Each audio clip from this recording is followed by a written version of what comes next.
of a world of beauty, excitement, and adventure. A portrait and film of a tribe that lives in the remote inland regions of West Africa. These are the Dogon. Their story is another episode in the unfolding drama of the untamed world.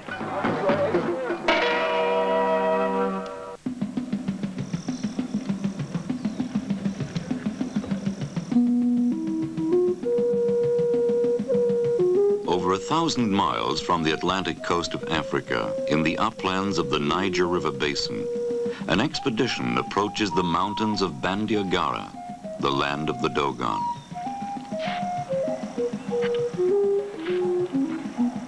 Long ago, these mysterious people found refuge from their enemies in one of the most inaccessible regions of the continent.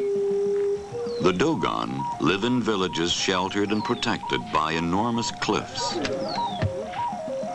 Each community is a compact grouping of houses built entirely of mud. Paprika dries on the roofs. The thatched towers are granaries for millet. Several villages are located along this steep ridge, and they can only be reached by following narrow, winding paths.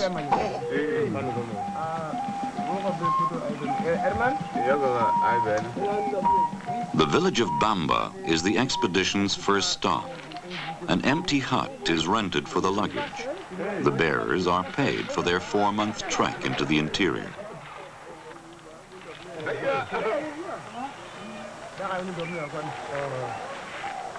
This man is the spiritual ruler of the entire district. He lives with his 3 wives in a manner that his status demands. He is the Hogan and is the most important person in the community. A meeting with the Hogan is a formal affair. It is arranged in advance and follows a prescribed hand signal ceremony. After the first greetings, the priest invites his guests to be seated on stone slabs in front of the palace. He takes his place at a sacred stone, reserved for him alone.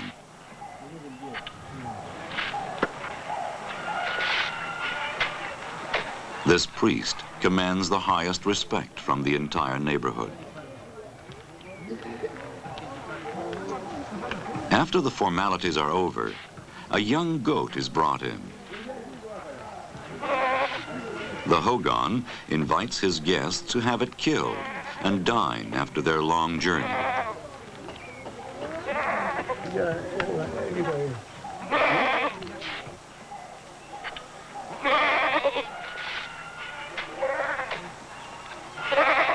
Not far from the Hogan's palace is a large crocodile pond.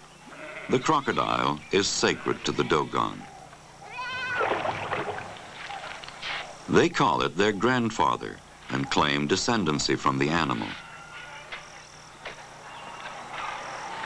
In their stories, crocodiles were once so tame that children used to ride on their backs. Today, they feel an obligation to protect these animals against hunters in the vicinity. Crocodile hides command a high price in the outside world. These cliffs hold more tangible clues to the origins of the Dogon. They are spotted with caves that harbor the well-preserved remains of prehistoric settlements over 2,000 years old. Some were used for food storage, others are burial tombs.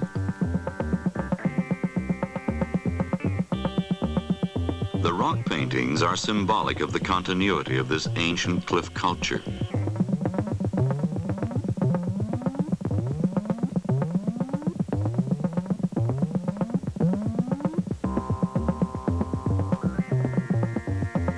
Some are recent, others have a longer history. Still others were executed in the remote past by another, more ancient people who lived here before the Dogon. These predecessors are called the Telem. The only clues to their ancient culture are hidden in these hieroglyphic patterns.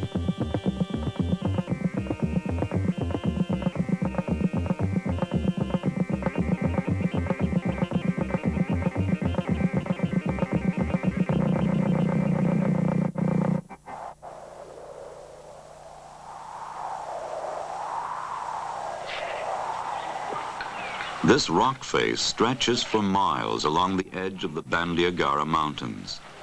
The cliff rises at some points to a height of 400 feet. The Dogon are masters of the art of climbing. A pole is passed up by the climbers from overhang to overhang. The pole is used to pass a light string over wooden stakes wedged into fissures in the rock face by previous climbers. The string is attached to the heavy rope which supports the climbers. The Dogon still bury their dead in these cliffs, as their ancestors have done for centuries. But they climb for other reasons too. The ledges offer bird droppings, a marketable commodity, a good supply of young doves for religious offerings.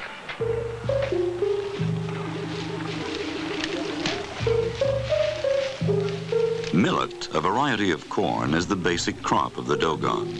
To keep the harvest safe from nibbling goats, each villager has a granary with a small hole high in the wall, which can only be reached by using a ladder made from a log. Millet straw is stored on high rocky ledges for the same reason.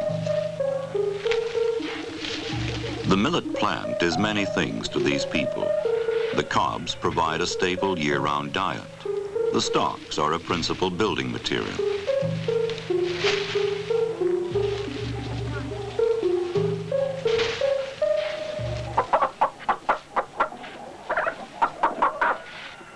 This man is preparing a new sleeping mat for his home. Millet straw is first softened overnight in the village pond. Now the work must go quickly, so the straw will not dry out. Each stalk is split into 4 strips, and the pith is cleaned away. Of the several varieties of millet grown, the thick stalks of sorgo millet are best for weaving a mat.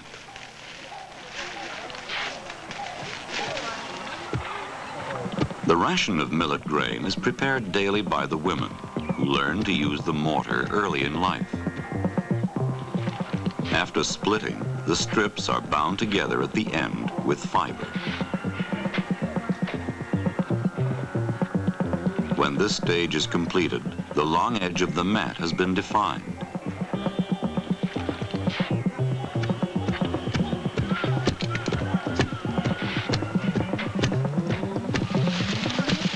The weaving procedure itself is an exacting operation.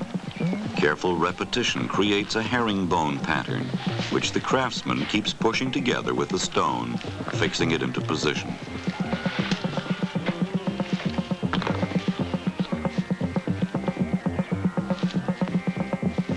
One man can easily finish a sleeping mat in just one day.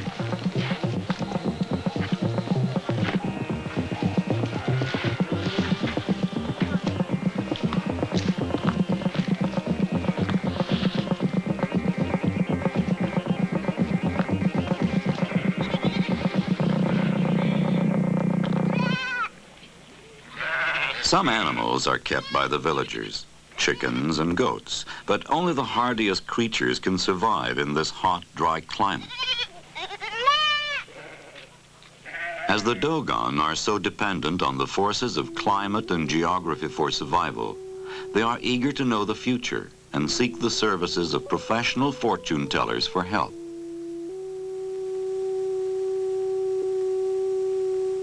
These professionals honor a particular oracle, the jackal, and come to the edge of the village each evening to get answers to questions given them by their neighbors. This fortune teller wants to know if the next harvest will be good or bad. He makes marks for rain and others to symbolize food. A big heap of sand represents a family's millet granary. Little heaps are individual eating bowls. A dash is a symbol for the spirits of ancestors.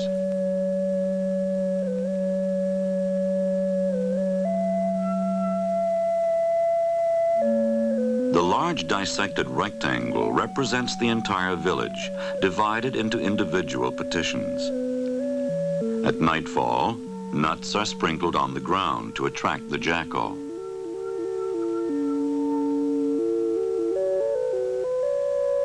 The nuts are spread at equal intervals around the square. As this is a regular practice, the jackal always returns to the convenient feeding place. The next day, the fortune teller returns to inspect the tracks. If the animal moved from top to bottom, it is a good sign. But if it crossed diagonally from below, it is a bad omen. The fortunes of an entire community drawn in sand.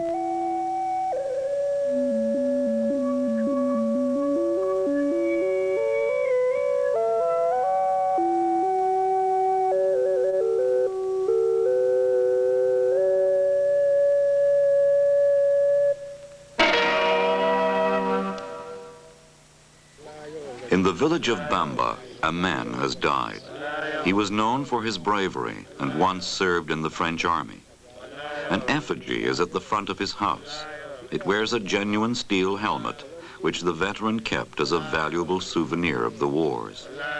Another has been made on the roof of his granary using his best clothes. The man is buried on the day he died, attended only by his closest friends and relatives. But once a year, the whole village assembles to remember its dead. A drummer announces the beginning of the yearly ceremony. He calls the entire community together in the large central town square. On the morning of the festival, a cow is slaughtered. The men have polished their weapons and have ground fresh gunpowder. Everyone is lavishly dressed. The women have been brewing millet beer for 3 days. The Council of the Elders consecrates the beer by uttering spells over it. The jugs are then set aside. They will provide welcome refreshment after the day's events.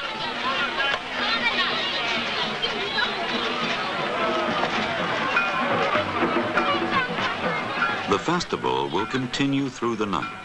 It is a public display of the respect felt by the villagers for all who have left them.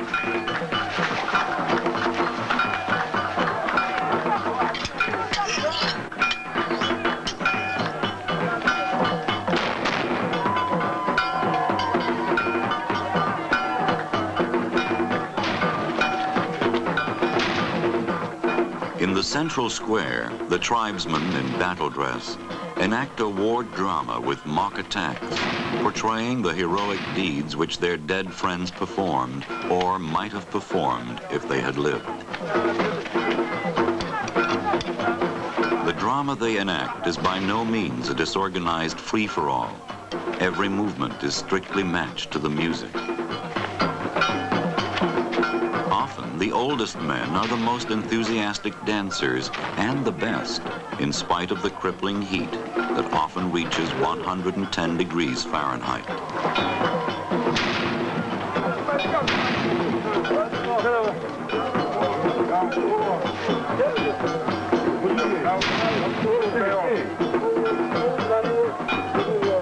Decorated muzzle loaders from the last century are primed with gunpowder, but not bullets, providing a noisy but harmless ritual battle.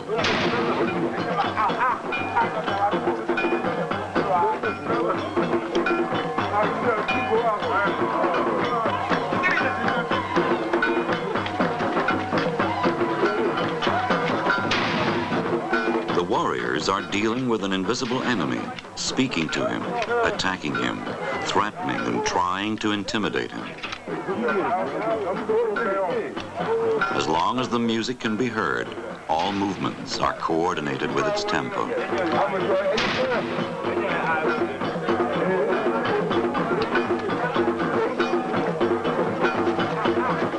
As the battle builds to a climax, the warriors close in on the invisible enemy.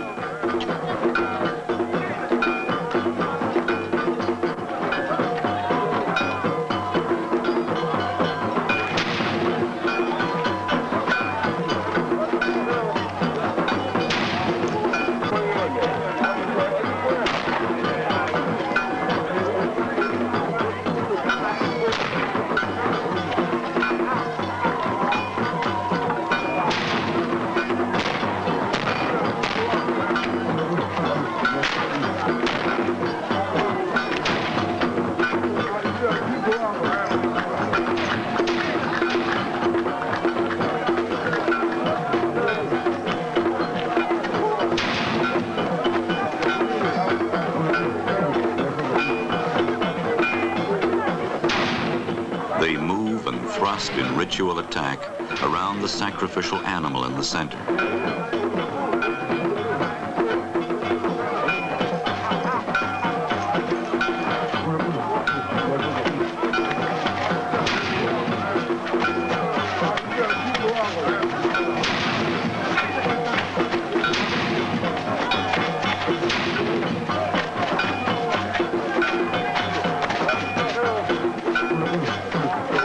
The spectators mingle with the performers, and finally almost the entire village is dancing in solemn remembrance of the dead.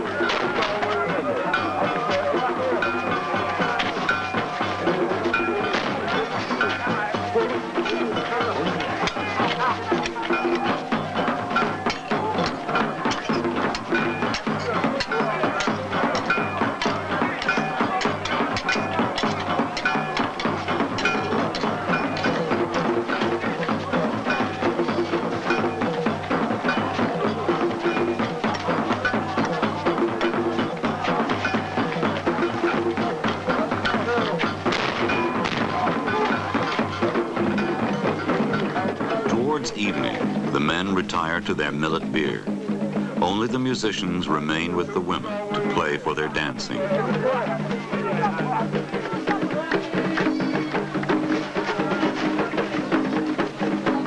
Usually, women dance alone in a circle while others look on. Mothers carry their babies on their backs, so children learn about dancing early in life. And quite a few can be seen at the festivals beating time to the dance on their mothers' backs.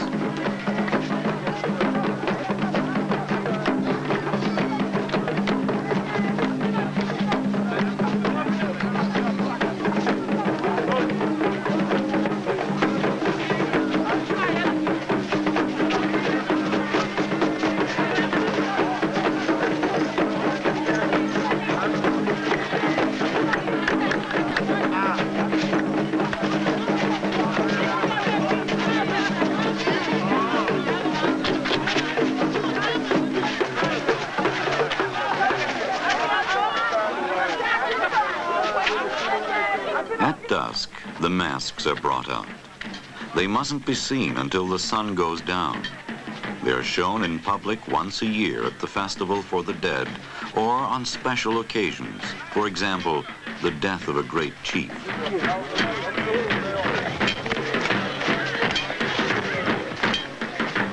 These are the envoys of the dead, and they demonstrate the power of the invisible world.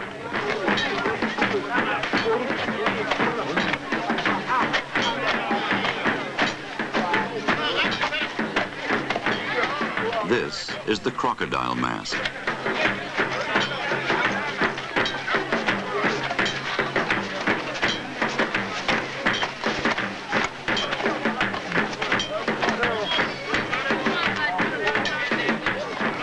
Other animal masks portray cranes or snakes from which the various Dogon tribes believe themselves to be descended.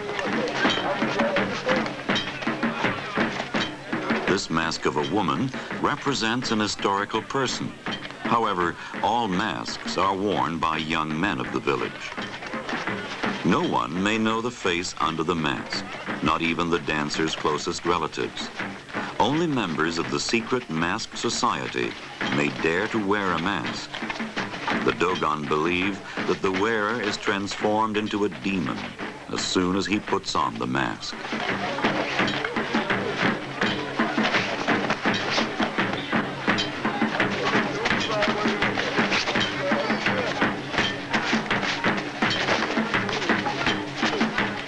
Dances are rehearsed in a secret bush camp prior to the festival.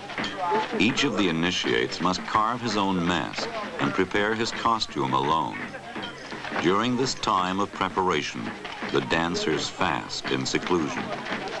The masks are stored in a cave some distance from the village. Women or unauthorized men may not enter this mask chamber under any circumstance. The liveliness of the dancers is reinforced by the colorful coats and fringes on arms and legs, by cowtail whisks that are shaken at each jump, and by little bells tied to the legs of the dancers.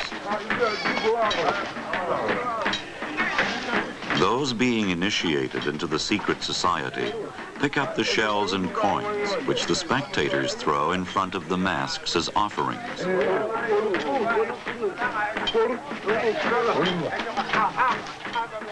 These dances have been handed down from generation to generation. Each hand movement and step follows an ancient pattern. The young Dogon males are proud to be accepted into the secret society of the masks, because this honor makes them active participants in the religious life of the tribe.